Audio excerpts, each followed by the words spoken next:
Hey everyone, Assalamualaikum. This is সাথে একটা from মনোবিলাসী recipe. রান্না করছি বুটের ডাল দিয়ে মুরগির মাংসের ভুনা। রেসিপিটি কিন্তু খুবই সহজ এবং খেতে অনেক বেশি সুস্বাদু।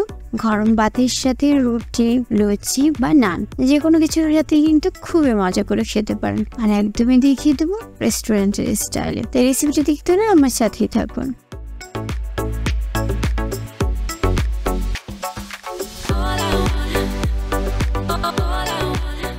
এর জন্য আমি প্রথমে নিয়ে নিয়েছি 1 পেয়ালা বুটের ডাল, যেটা আমি আগে সিদ্ধ করে নিয়েছি, এবং নিয়ে নিচ্ছি 700 গ্রাম মুরগির মাংস। এরপর নিয়ে নিচ্ছি 1 পেয়ালা পেঁয়াজ কুচি। এখানে বুটের ডালটাকে আমি 3-4 ঘন্টা আগে পানিতে ভিজিয়ে রেখেছিলাম, আর মুরগির মাংসটাকে ছোট করে কেটে নিয়েছি।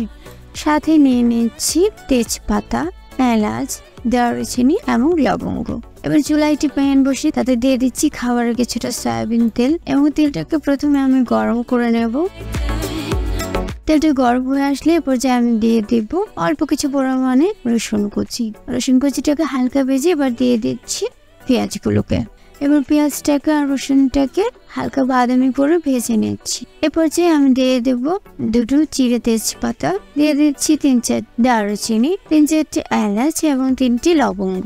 এবার এগুলোকে পেঁয়াজের সাথে খুব ভালোভাবে মিক্স করে আমি 2 মিনিট ভেজে নেব। কিছুটা ভেজে নিয়ে আমি এখানে দিয়ে দিচ্ছি 2 টেবিল চামচ আদা রসুন পেস্ট। এবার আদা রসুন পেস্টটাকেও আমি এগুলোর সাথে ভেজে নেব। তো সবগুলো ভাজা হয়ে গেলে কিন্তু পেঁয়াজটাতে সুন্দর একটা বাদামি কালার চলে আসবে। এ পর্যায়ে দিয়ে দিব কিছুটা পানি,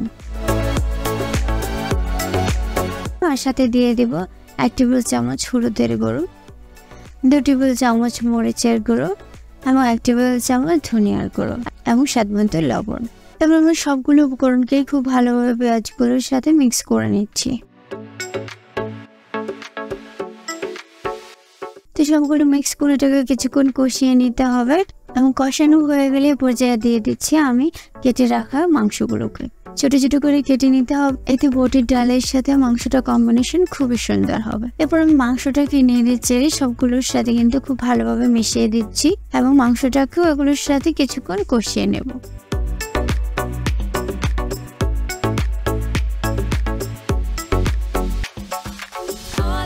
এটি ঢাকনা দিয়ে ঢেকে আমি এটাকে কিছুক্ষণ কষিয়ে নিচ্ছি।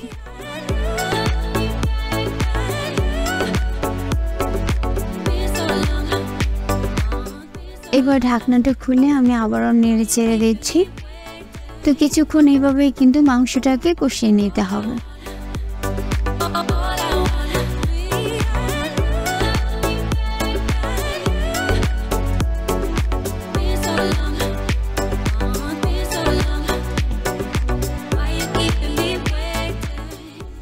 তো মাংসটা আমার কষানো শেষ। এবার আমি সাথে দিয়ে দিচ্ছি সিদ্ধ করা বুটের ডালগুলো। আপনি চাইলে আগে সিদ্ধ করে নিতে পারেন, এতে কিন্তু খুব সহজেই রান্নাটা দ্রুত হয়ে যাবে, এবং আগে এটা সিদ্ধ করার কারণে এটাকে তো অনেক বেশি সফট হয়ে যাবে। তবে আমি মাংসের সাথে বুটের ডালটাকে খুব ভালোভাবে মিক্স করে নিচ্ছি, এবং কিছুটা আবারও কষিয়ে নিচ্ছি।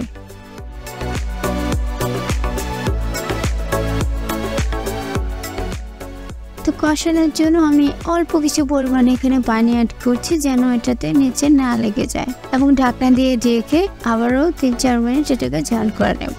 বারবার এটাকে নেড়ে চেড়ে কিন্তু আমি কষিয়ে নিচ্ছি।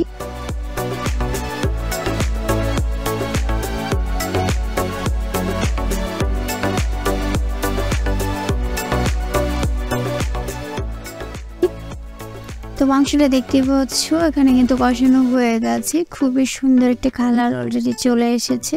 তো এই পর্যায়ে আমি এখানে কিছুটা পানি অ্যাড করে দেব।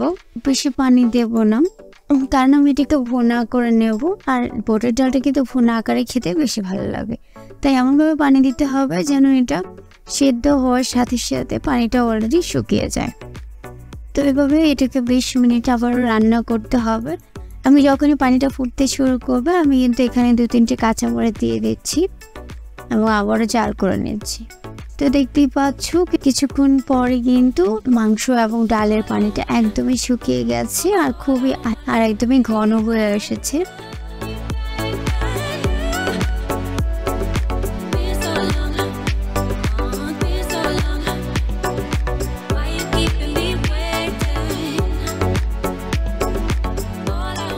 তো এ পর্যায়ে আমি দিয়ে দেব হাফ চামচ আবারও জিরার গুঁড়ো।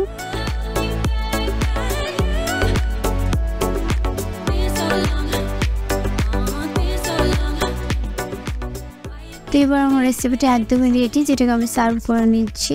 এটা কিন্তু আপনি বাসায় অবশ্যই ট্রাই করবেন। আপনি ট্রাই না করলে বিশ্বাসই করবেন এটা যে কতটা স্পেশাল এবং কতটা মজাদার হয়। বিশেষ করে স্পেশালি আমি এটাকে খুব বেশি পছন্দ করি। আর আপনারাও যদি এই রেসিপিটি ফলো করে বানিয়ে নেন তাহলে জানাবেন অবশ্যই কমেন্ট বক্সে কেমন হয়েছে আপনার রেসিপিটি। আর আমি কিন্তু আবারও হাজির হব অন্য কোনো সুন্দর রেসিপি নিয়ে। তো যারা আমার চ্যানেলটিকে এখনও সাবস্ক্রাইব করেন তারা প্লিজ আমার চ্যানেলটিকে সাবস্ক্রাইব করে দেবেন। আর আপনাদের কাছে আরেকটা request, food is life, so don't waste food. আমি আবার হাজির হব এমন সব স্পেশাল রেসিপি নিয়ে। সে পর্যন্ত তোমরা অনেক ভালো থেকো। আল্লাহ হাফিজ।